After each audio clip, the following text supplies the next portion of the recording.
Okay. Okay. How do I put these down? Hello girls, gays, and non-binary babes. Welcome or welcome back to my channel. Today we are talking about all of the books that I read in June, and I'm very excited to share them all with you today. So yeah, I read 14 books this month, and I may have a problem because I have not read this many books in a month in a long time. And I feel like a crack addict to some degree. I read a full fantasy series, a fantasy duology, started another fantasy series, and then read 5 other books. So yeah, I'm so excited to talk about all these books today. So I hope you enjoy the video, and without any further ado, let's get into it. Okay, so I want to start with the series that I read this month. I guess we'll start with the one that I read first and did not complete. So, real ones know, I finally, after approximately 4 years of owning this book and unhauling it, rehauling it, I finally read The Bone Chips by R.J. Barker. I don't even know where I got this book, but I have had this on my shelf for years, so many years, it's embarrassing. It is embarrassing how long I've had this book. I've unhauled it and tried to like sell it, and it's never sold, so I've just been kind of hanging on to it for no good reason, and I finally read it, and I really liked it. I gave it 4.5 stars. I've been trying to also start this book. I've been reading the first chapter like once a year since I bought it, and I just cannot get past the first chapter. But this time around, back in my fantasy era, I really liked it. So this follows a guy in this fantasy world who works on a bone ship.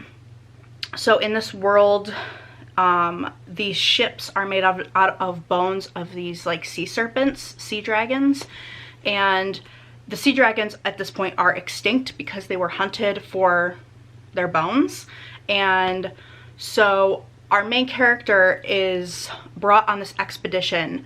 There is one sea dragon found and like left, and he has to like help escort it to where they will eventually kill it and leave its bones too far for anybody to get to in the sea, so that they can help save the world. It's kind of like a long drawn out thing, but this was so good. In fact, I bought the other 2 books in this trilogy, and I'm really excited to read them. I'm hoping to read them next month, or this month rather, in July. So yeah, the next books I'll talk about will be a duology that I read. Duology / series, you'll see. I read The Serpent and the Wings of Night and The Ashes and the Star-Cursed King by Carissa Broadbent. These are a duology, but the series is going to be 3 sets of duologies, all set in the same universe with all the same characters. So it's like kind of a duology, but also a 6-book series. I don't know if that makes sense. I mean, I think these are pretty popular in the book world, so I don't think I need to explain it. But yeah, I actually just finished The Ashes and the Star-Cursed King last night, and it was phenomenal. I gave both of these 5 stars. I just really love escaping to fantasy worlds these days, and I'm having such a fun time doing it. And I really like when there's some romance in there as well, because a girl just wants to be loved, you know? A girl just wants to be desired by a man with wings. So yeah, I really liked the romance here, and I liked that it was like kind of what's the word, damsel in distress, which I like that, and I'm not afraid to admit it, but also like not like she's a damsel in distress, but he's letting her figure it out on her own to some degree. Really like that. If you don't know what these are about, the first one follows a kind of Hunger Games-esque story. It really reminded me of Nevernight, actually, specifically God's Grave. And our main character, Araya, is raised by this man who is like king of the vampires, and there's another vampire clan that's like their rivals. But anyway, she goes into this competition to get one wish from the goddess, and that wish is to be bonded to her father, so that she can have his powers as well and be super powerful like him. Anyway, really like the series. I feel like I don't need to go on too long about those because they are fairly popular. So yeah, I do own the third book, or the first book in the next duology, The Songbird and The Heart of Stone. I will be reading that probably in August because the other book in that duology comes out August 5th. So I'll probably want to read them back to back because I just like doing that with my fantasy books. But anyway, I digress. Yeah, really like that series, and time to move on to the big boy. I'm just gonna hold these up briefly. I read the entirety of the Plated Prisoner series. Yup, these aren't all short books. It's a little embarrassing, but oh my god. Okay, I'm gonna put these down. I'm just gonna hold up the first book and we'll kind of go into it from there. So, Guild. Funny story about this one, actually. I think I mentioned this in my last video. I picked this up at a Barnes & Noble, and I had time that day, so I sat and read a chapter and was like, let's see if I like this. If you've read the series, you know the first chapter is not a good descriptor of the rest of the series. It's very graphic and sexual and disturbing, and so I read that and I was like, no thanks, I'm good actually. I don't want this book.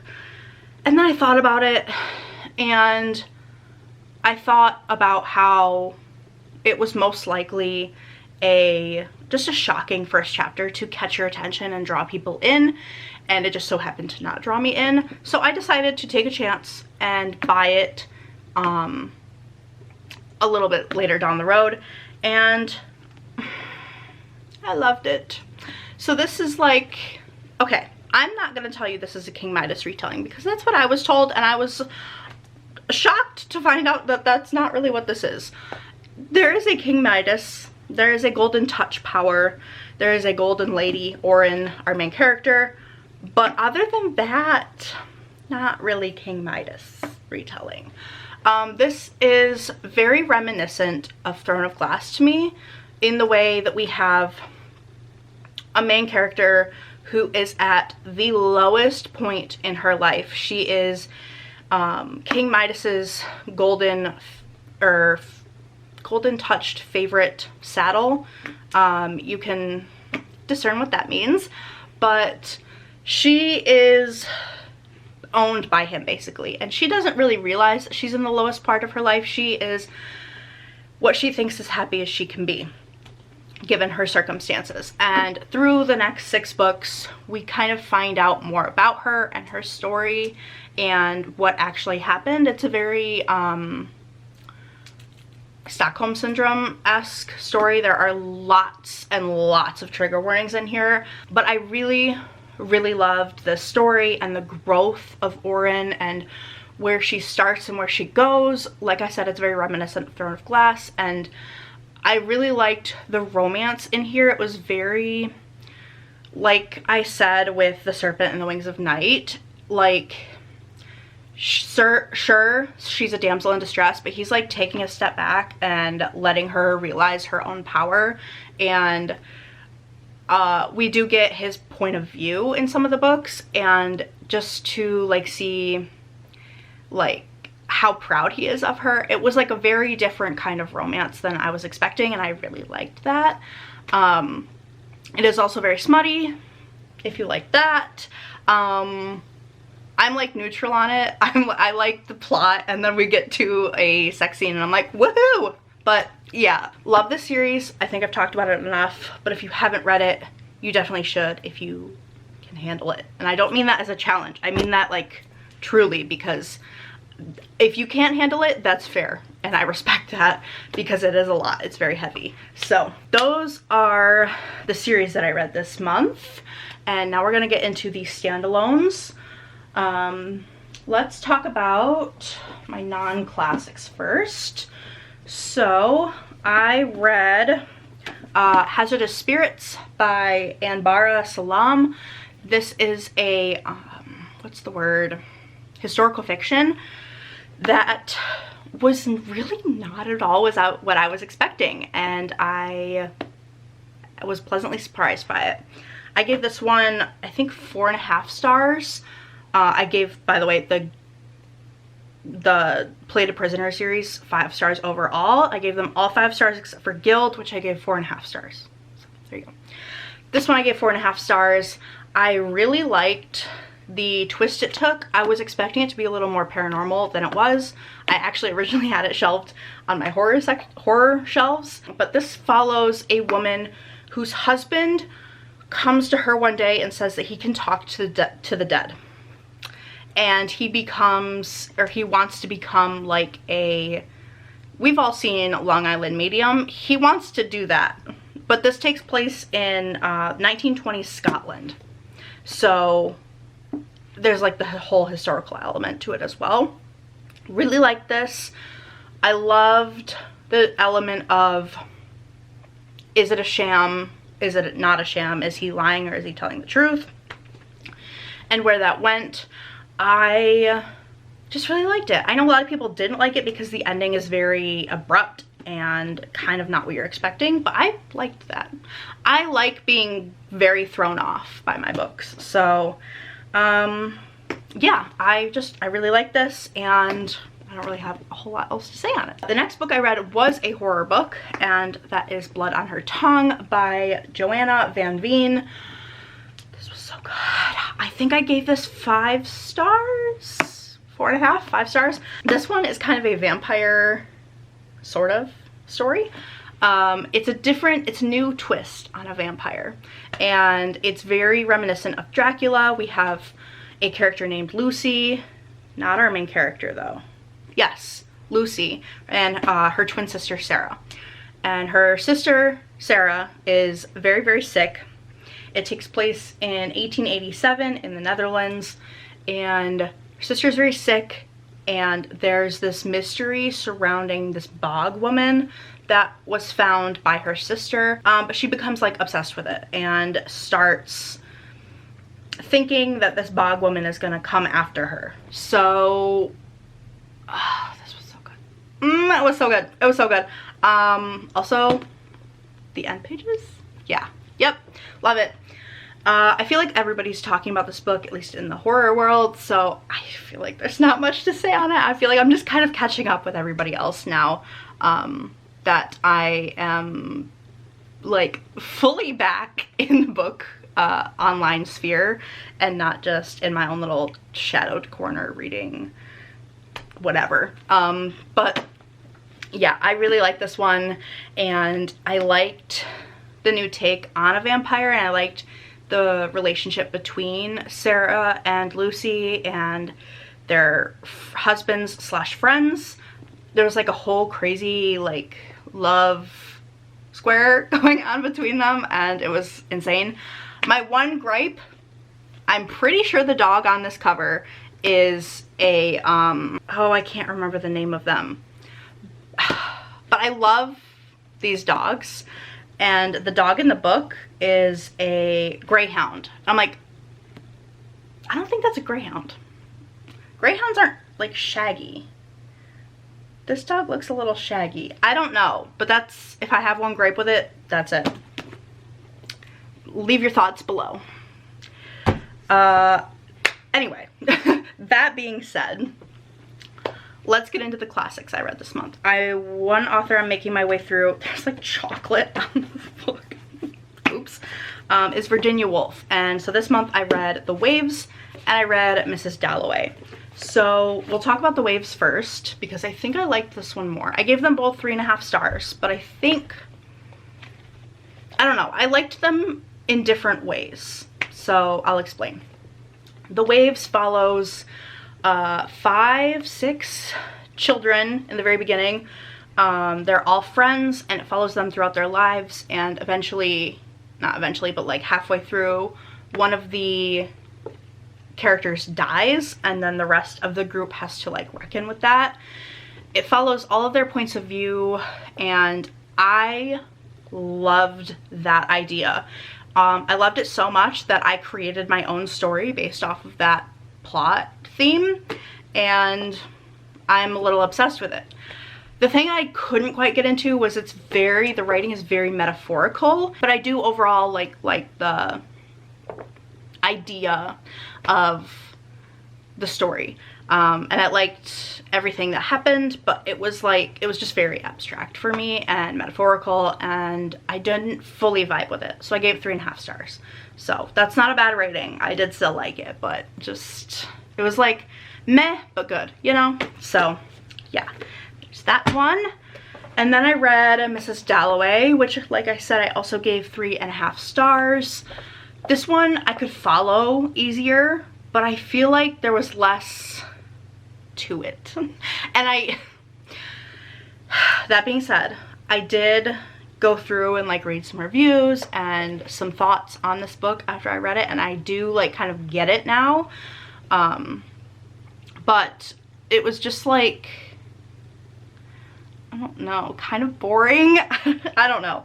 So this follows the day in one woman's life in whenever is 18 or 19, probably like, around 1920, because it's right after the First World War it takes place. And we have Mrs. Dalloway, who is throwing a party, and it's her day getting ready for this party and preparing. But it also follows other characters that aren't seemingly important at first, but then they are in the end. So it's just kind of like a big like tangling of threads and all that, which is not necessarily a bad thing. I really liked its commentary on like social structure and right and wrong, like, what's the word I'm looking for? Like when you're proper, I don't know, like proper English, I don't know. Anyway, I liked its commentary on that, and I liked its commentary on like the war. One of the characters we follow is a man who, at this time, PTSD was like not a thing, but like looking at it now, this man has PTSD, and everything ends up like intertwining in the end, but also it was just kind of boring sometimes. Like I was like, I don't really care about this. And it's short. Like for a short book following one day in a person's life, I feel like it shouldn't be that boring. It wasn't super boring, but just like enough. Does that make sense? I don't know. But yeah, Mrs. Dalloway. I liked it, 3.5 stars. It was meh, but it was good. Yeah. And finally, we have another 3.5 star book, which I was recommended by my friend Adam.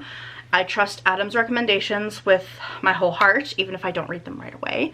But he recommended The Sirens of Titan by Kurt Vonnegut, which I already like Kurt Vonnegut. To some degree. I've read Slaughterhouse-Five and I've read Mother Night, but I'm obsessed with Mother Night, so I'm a fan, I guess. I don't know. But this one, I also gave 3.5 stars. It was a little too weird for me.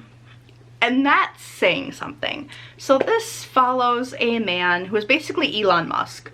He is the richest man in, I think, the United States in the story. But there's a whole like time travel, like, not time travel, but like universe traveling, but also a little bit of time travel, I think. And it was very, very sci-fi and very like batshit. So I don't know how else to explain it.